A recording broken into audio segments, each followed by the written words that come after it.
If you've ever felt embarrassed admitting you don't have a big friend group, stop. Because what looks like a weakness might actually be one of the rarest traits a person can have.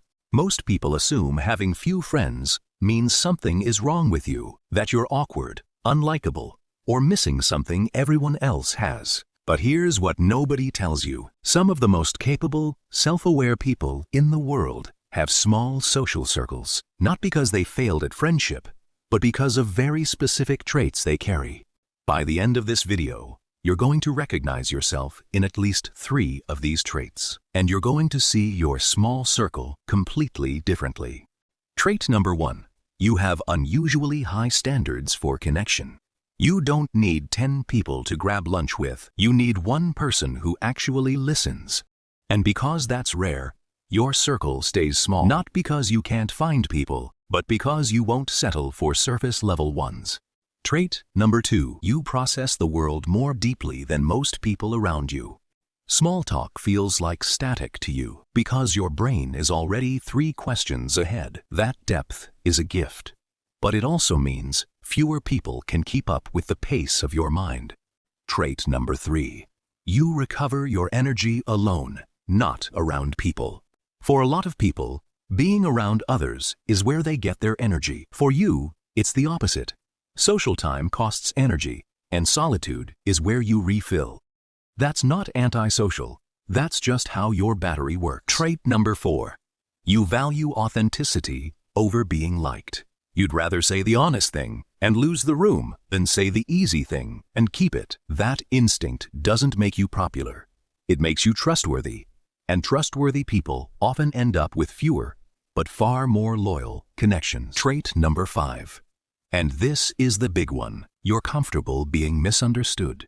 Most people shrink themselves to be understood by everyone. You've made peace with the fact that not everyone will get you. And that peace is exactly why you don't chase approval from rooms that were never meant to hold you.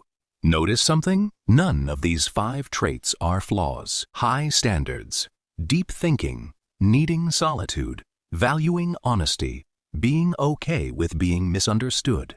Every single one is a sign of self-awareness, not deficiency.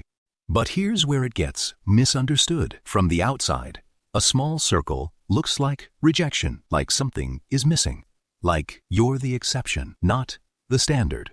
In reality, a small circle built on these traits isn't something you fell into. It's something you built on purpose, one honest relationship at a time.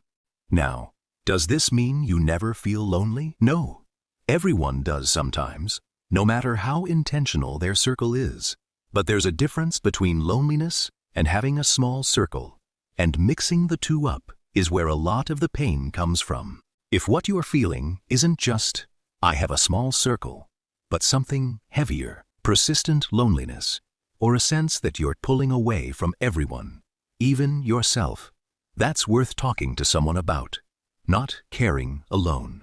So instead of asking, why don't I have more friends? Try asking a better question. Am I building the kind of circle that actually matches who I am? If you've nodded along to at least 3 of these traits, here's what that likely means about you. You're not bad at friendship. You're just selective about who gets access to the real version of you. Let's be honest though. These traits come with a cost. You'll get overlooked for group invites. You'll be called hard to read. You'll watch people build big friend groups faster than you build small ones. But here's the trade. The few people who do make it into your circle stay longer, go deeper, and mean more, because you built the circle deliberately instead of collecting people by accident. So how do you make the most of these traits instead of second-guessing them? First, stop apologizing for your pace. You don't owe anyone a fast friendship. Second, protect your inner circle actively. Having high standards means nothing if you don't put in real effort for the few people who meet them. Third, stop measuring your life by other people's friend group photos. Their version of connection was never supposed to be your blueprint.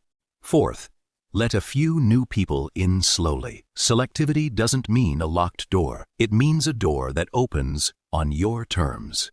You're not the person who couldn't make friends. You're the person who refused to fake connection just to avoid being alone. That's not a small distinction. That's the whole point.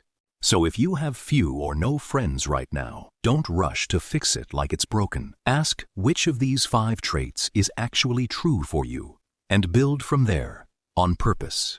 If you're related to at least 3 of these traits, tell me which ones in the comments.